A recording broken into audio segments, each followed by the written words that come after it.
looking at me.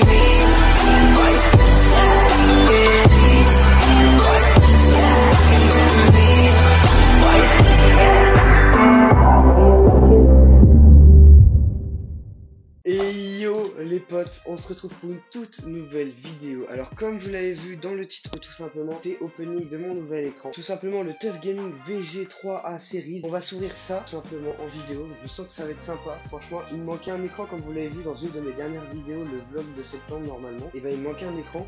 Et là comme on est en octobre, c'est le jour de mon anniversaire. N'hésitez pas à me le souhaiter dans les commentaires, ça fera toujours plaisir. Pour le déballage, tout simplement, on a ici le câble d'alimentation tout simplement. Ici on a un manuel, voilà comme vous voyez. Tout simplement un petit câble d'épée.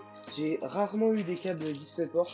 Franchement c'est mon premier câble DisplayPort. Ici donc tout simplement comme vous voyez on va retourner la boîte.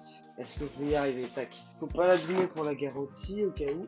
Alors tac tout doucement. Je vais le mettre comme ça pour tenir les deux éléments. On sait jamais s'il y en a qui tombent. Alors comme vous voyez ici, alors il y a plusieurs parties. Il y a le pied qui est là. Donc simplement un petit pied bien sympathique qu'on va devoir ouvrir après. Alors les rouages je ne connais pas, je sais pas si vous allez bien voir, mais il y a une vis au milieu puis 4 autour. Donc c'est la première fois que j'ai un truc comme ça. Bon après c'est mon deuxième moniteur, donc normal que je connaisse pas encore tous les moniteurs avec qui on aura affaire. Regardez-moi ça les gars, c'est le bras, et je vous jure qu'il pèse vraiment un sacré point. Du coup ici on va déballer l'écran. Alors tac, je vais le mettre dans ce sens là parce que je pense que c'est sous dans ce sens là. Oh là là là là là là. Ok, je l'ai ouvert dans le mauvais sens, let's go. Il est un peu petit franchement. C'est parti pour le déballage. Ok. Il est vraiment très lourd. C'est franchement une dinguerie. Du coup, comme vous voyez, c'est du 180 Hz, IPS fast, je sais pas ce que ça veut dire. 1 milliseconde de temps de réponse, donc franchement ça va.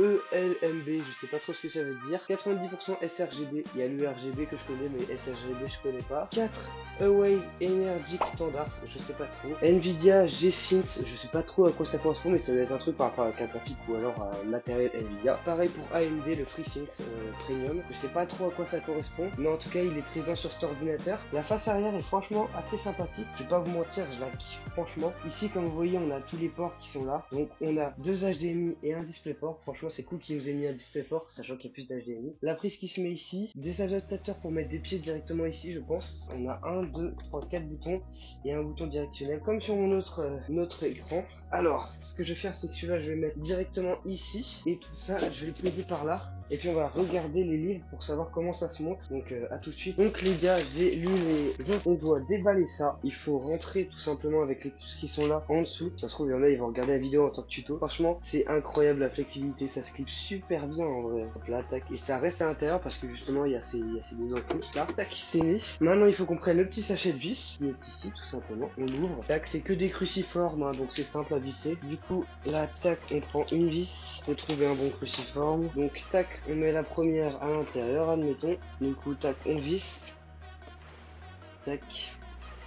Je vais toutes les visser avant de mettre les caches. Tac, on la met dedans. On tourne pour trouver le pas de vis. Et puis on retourne, hein, tout simplement. Tac, tac, tac, tac. En vrai, au départ, je m'attendais à ce qu'il y ait beaucoup d'explications, puisque j'ai vu le gros paquet d'explications. Je me suis demandé ce que c'était exactement. Ici, on met l'autre. Du coup, une fois que c'est fait, on va venir coller les petits... Enfin, c'est pas collé en fait, c'est juste enclipsé, je trouve ça encore mieux. Parce que le jour où on veut les déclipser, c'est super simple. Tac, vous voyez, on a juste appuyé. Ici, c'est pareil, c'est fait et c'est nickel. Franchement, ça rend très propre. Maintenant, on va avoir une petite spécificité, c'est qu'ici, le système va être plutôt particulier. Tac, il est sorti. Donc comme vous voyez, c'est ce que je disais, hein. C'est un système un peu spécial. Je sais pas si vous allez bien voir. Donc ici, dans le tuto, ils nous disent de tirer vers le haut. Cette petite languette à moitié là, en fait de base elle est pas vers le haut, et ça va nous permettre de venir tourner la vis à l'intérieur pour bien visser le truc en fait. Donc ici ce qu'on va devoir faire c'est sens contraire pour moi, mais vous sens inverse. Normalement je pense qu'il y a un détrompeur, voilà il y a quelques détrompeurs, et puis après on n'a plus qu'à visser. Tac.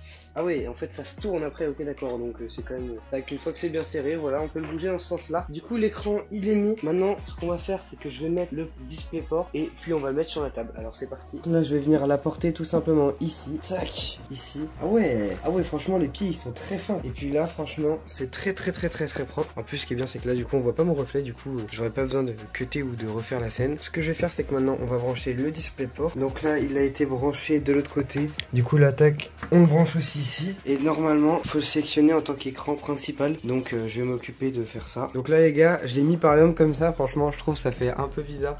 Genre regardez-moi là la fenêtre DaVinci Resolve. Pouvoir le mettre comme ça, franchement c'est un avantage. Après moi je l'utilise pas ça. Mais pour les chats et tout, ça doit être vraiment important. Donc les gars, voilà pour la fin de cette vidéo. Alors voilà à quoi ressemble mon double screen. Donc tout simplement, il y a la partie volant qui est ici. Et là, la partie double écran. Donc franchement, c'est super propre. Franchement, regardez-moi ces graphismes. Quand on compare avec ceux-là, franchement, là c'est beaucoup plus sobre. Là c'est beaucoup plus lumineux après. Et puis bah c'était tout pour la vidéo. J'espère que la vidéo vous aura plu. Et bah c'était Metox. Ciao les potes.